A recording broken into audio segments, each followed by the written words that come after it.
So God will allow a time of persecution, a time of false accusations to be thrown around, like they were at Jesus, like they were at Joseph, when this woman lied and said that he was trying to sleep with her when it was the opposite of being true, and he was thrown into prison. It was believed by her husband and therefore probably many other people that that actually happened.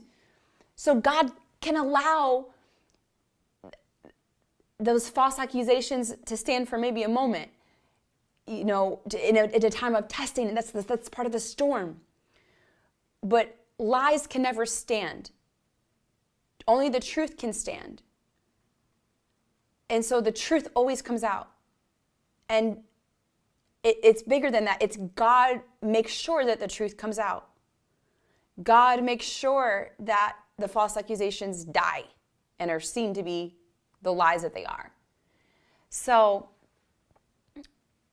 we as humans, when we have false accusations against us, it just feels horrible. And it just feels like, scary, and I need to do something. What can be done for people to know the truth? We don't need to be doing all of that. This is God's job, and He's for sure going to do that job. We don't have to worry about it. Let people think what they want to think. They'll know the truth someday in God's timing.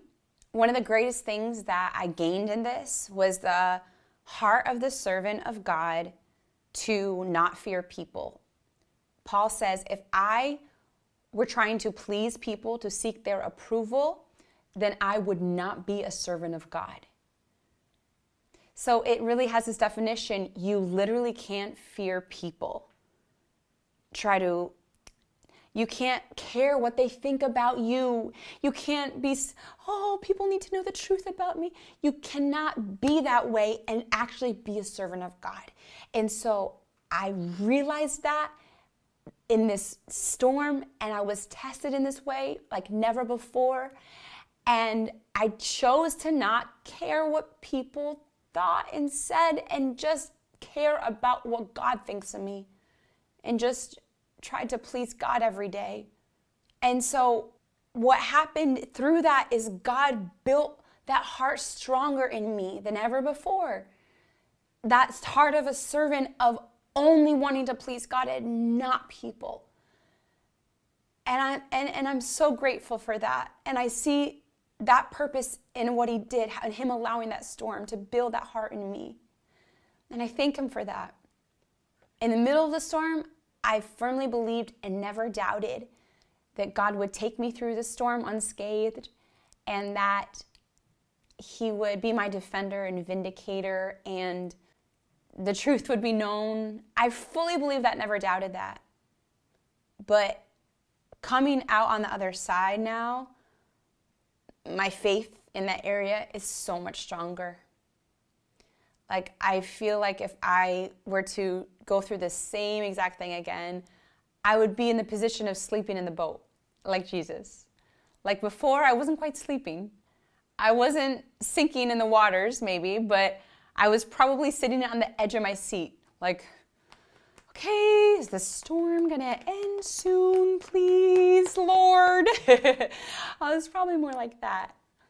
But I really feel like now I would be sleeping. And, it just excites me, because I know that more storms are coming someday. It's part of taking us glory to glory, higher, higher. We have higher and higher. We got to go through the tests, more tests. We got to be refined more. So I know that there will be future storms.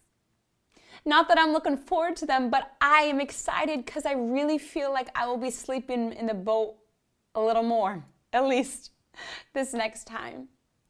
Because I've seen what God has done through that previous storm. He was faithful, and there was truly nothing to fear. I might as well just taken a nap and relaxed in the boat of the storm. So I want to encourage you. If you're in a storm right now, if you might face a storm soon, sleep in the boat. I mean, when you feel, you'll probably feel that temptation of the enemy. He'll come, Goliath, scary looking. But renew your mind and know that he's just a liar. He's not scary. I can sleep because God's hand is protecting me completely, and he's taken me through this storm. I'm coming out unscathed. I'm coming out stronger. So I'm going to rejoice through the storm, and I'm going to rest as I keep my eyes fixed on Jesus.